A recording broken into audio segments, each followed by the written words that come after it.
अस्सलामुअलैकुम। Welcome back to my channel. आज की वीडियो रोजेस से रिलेटेड है और रोजेस में भी एक स्पेसिफिक काम मैं करने जा रहा हूं जो कि है फोर्स डोरमेंसी का। डोरमेंसी दो किस्म की होती है। एक होती है नेचुरल डोरमेंसी, वो पौधा अपने ओन से डोरमेंट हो जाता है। डोरमेंट होने का मतलब होता है सो जाता है, मतलब अपनी ग्रोथ रोक देता है और बिल्कुल यानी सो जाता है। और दूसरी होती है फोर्स डोरमेंसी। फोर्स डोरमेंसी रोजारियंस खुद करते हैं। रोज ग्रोअर जो हैं वो पौधे को मजबूर करते हैं कि वो सो जाए। तो जो नेचुरल डोरमेंसी है वो तो होती है जब टेम्परेचर 6 डिग्री से नीचे जाए या फिर जो है 40 डिग्री से प्लस जाता है, उसमें भी नेचुरल डोरमेंसी में पौधा चला जाता है, लेकिन 100% नहीं जाता। जब टेम्परेचर 40 से ऊपर जाता है थोड़ी बहुत ग्रोथ करता रहता है, लेकिन जब 6 डिग्री से नीचे जाता है तब तो ये फुली डोरमेंट हो जाता है और वो नेचुरल डोरमेंसी होती है। फोर्स डोरमेंसी जो है वो रोजारियंस या रोज ग्रोअर्स करते हैं, स्पेशली जब उन्होंने प्रूनिंग करनी होती है। प्रूनिंग से तकरीबन 1 से 2 महीना पहले वो फोर्स डोरमेंसी स्टार्ट कर देते हैं। उसमें ज़बरदस्ती पौधे को सुलाया जाता है। अब वो कैसे सुलाया जाता है और क्यों सुलाया जाता है, ये बेसिकली वीडियो उसी से रिलेटेड है। देखिए, सबसे पहले मैं आंसर करता हूँ क्यों सुलाया जाता है। पौधे को सुलाया इसलिए जाता है क्योंकि जब ये डोरमेंसी की तरफ जाता है पौधा, तो ये फूड स्टोर करता है, अपनी ग्रोथ को रोक देता है और अपनी एनर्जी को स्टोर करता है। क्योंकि सर्दियों में आगे चल के बहुत अच्छी फ्लावरिंग लेनी होती है रोजेस से, तो इनको डोरमेंट कर दिया जाता है ताकि ये फूड स्टोरेज कर ले, अपनी एनर्जी को स्टोर रखें और जब फिर फ्लावरिंग का टाइम आए तो फिर अच्छे से फ्लावरिंग कर सकें। और दूसरी रीज़न मैंने आपको बता दी है क्योंकि प्रूनिंग करनी होती है। देखिए, जब भी प्रूनिंग जो है वो एक सर्जरी की तरह है। जब सर्जरी करनी होती है तो उससे पहले जो इंसान है उसको भी सुलाया जाता है।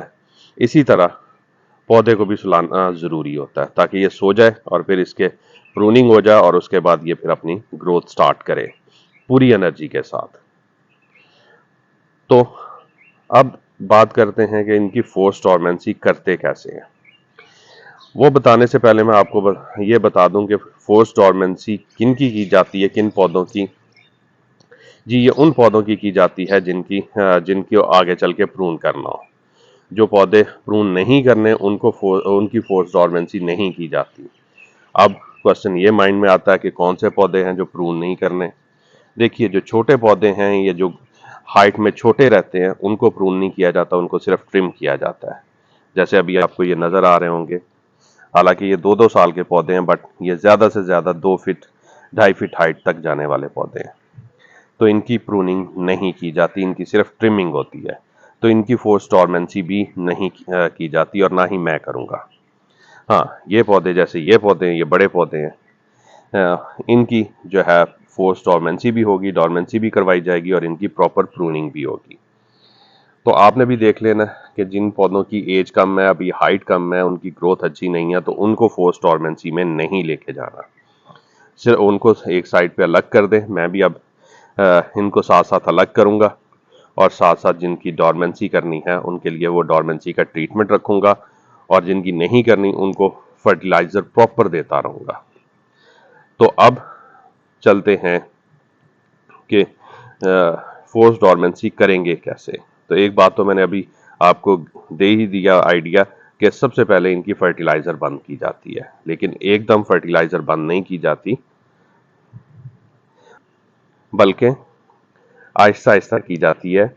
उसमें यह होता है कि फर्टिलाइजर की क्वांटिटी हाफ कर दी जाती है और गैप जो है वो अगर आप वीकली दे रहे हैं तो एक हफ्ते की बजाय आप 15 दिन के गैप के बाद देंगे। तो मैं भी जुलाई में यही कर रहा था। इनकी फर्टिलाइजर का मैंने गैप थोड़ा बढ़ाया था, फर्टिलाइजर को थोड़ा कम कर दिया था और अब जो है मैं प्रॉपर इस फर्टिलाइजर को बंद करने जा रहा हूँ। तो आज ये लास्ट फर्टिलाइजर मैं इन्हें दूंगा और इसके बाद जिनको डोरमेंट करना है उनको फर्दर फर्टिलाइजर कोई नहीं दूंगा। एक तो पॉइंट ये हो गया, फर्टिलाइजर बंद कर देनी है। सेकंड पॉइंट, इनके पानी को भी कम कर देना। देखिए, बारिशें हो रही हैं,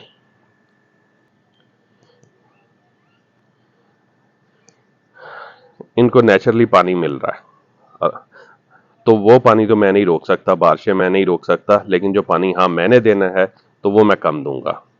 जहां मैं इनको फॉर एग्जांपल 1 लीटर पानी दे रहा था, वहां पे मैं इनका पानी हाफ लीटर कर दूंगा। उसके बाद क्योंकि रेनी सीजन है, फंजीसाइड का स्प्रे तो मैं करता रहूंगा वक्फे वक्फे से, लेकिन पेस्टिसाइड का स्प्रे बिल्कुल बंद कर दूंगा। इंसेक्टिसाइड, पेस्टिसाइड में भी इंसेक्टिसाइड का स्प्रे बिल्कुल बंद कर दूंगा। कीड़े लगते हैं लगें, थ्रिप्स आते हैं आए, जो भी अटैक होता है वो हो, सिर्फ मैं फंगस के अटैक के लिए स्प्रे करूंगा, बाकी और किसी चीज़ के लिए स्प्रे नहीं करूंगा, क्योंकि ये लीव्स जो अब इन पौधों पे हैं वो मुझे नहीं चाहिए।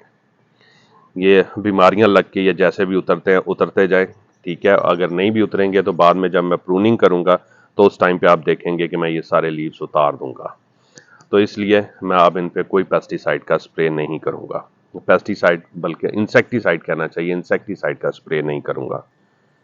और फिर इन पे जो फ्लावर्स आ रहे हैं वो आपको नजर आ रहा होगा, मैं नहीं काट रहा, तो ये भी डोरमेंसी के प्रोसेस का एक हिस्सा है कि अब इन पे जो भी फ्लावर आएगा उसको नहीं काटना, बल्कि उसको पौधे के ऊपर ही ड्राई होने देना है। वो पौधे के ऊपर ही लगा रहेगा। उससे ये होता है कि जब तक फ्लावर होगा पौधा ग्रो नहीं करेगा, ग्रोथ अपनी नहीं करेगा, बल्कि वो वेट करता है कि फ्लावर ड्राई हो जाए, गिरे, फिर वो ग्रोथ स्टार्ट करेगा। तो इसलिए मुझे क्योंकि इनकी ग्रोथ रोकनी है, इनको सुलाना है, तो मैं इनके फ्लावर्स नहीं काटूंगा। तो ये कुछ पॉइंट्स हैं जो कि ज़रूरी हैं। उसके बाद बाकी जो प्रूनिंग कैसे करते हैं, किस तरह करते हैं, वो जब प्रूनिंग का टाइम आएगा तो तब मैं आपको बता दूंगा। अब ये प्रोसेस शुरू हो चुका है, यानी अगस्त स्टार्ट होते ही शुरू हो गया है और मुझे अक्टूबर में जाके प्रूनिंग करनी है, ठीक है। ये तकरीबन मैंने आपको कहा 2 महीने पहले से ये प्रोसेस शुरू कर दिया जाता है। तो अक्टूबर में मैं प्रूनिंग करूंगा, तो उससे पहले मैंने इनकी डोरमेंसी स्टार्ट कर दी हुई है। अब ये इसी तरह चलेगा, ये आहिस्ता आहिस्ता सोते जाएंगे, और जिस हिसाब से बारिशें हो रही हैं ये पूरी तरह तो नहीं सोएंगे, लेकिन ये है कि 60, 70, 80% तक ये सो जाएंगे। तो मुझे इनको मैक्सिमम सुलाना है ताकि ये सो जाए, मैं इनकी आगे चल के प्रूनिंग कर सकूं। तो इन्हीं चीज़ों को आपने फॉलो करना है। पानी कम दें, पानी कम कर दें, फर्टिलाइज़र बंद कर दें, उसके बाद इंसेक्टिसाइड का स्प्रे बंद कर दें, और साथ जो है इनको किसी किस्म का कोई फ्लावर की कटिंग नहीं करनी, कोई ट्रिमिंग नहीं करनी इनको इनके हाल पे छोड़ दें। पत्ते गिरते हैं गिरने दें। साथ साथ अगर आपकी रूट प्रूनिंग चल रही है तो वो आप कर लें, जल्दी से कंप्लीट कर लें। मैंने क्योंकि जुलाई का पूरा महीना लगा के मेजॉरिटी रूट प्रूनिंग कर ली हुई है, तो अब तो मेरे 19% जो पौधे हैं वो रूट प्रूनिंग के शौक से रिकवर भी हो गए हुए हैं। तो उम्मीद है आपको मेरे पॉइंट समझ आ गए होंगे। इंशाल्लाह बहुत जल्द फिर किसी और इन्फॉर्मेटिव वीडियो के साथ हाजिर होऊंगा। तब तक के लिए मुझे इजाज़त दें। दुआओं में याद रखिएगा। अल्लाह हाफिज़।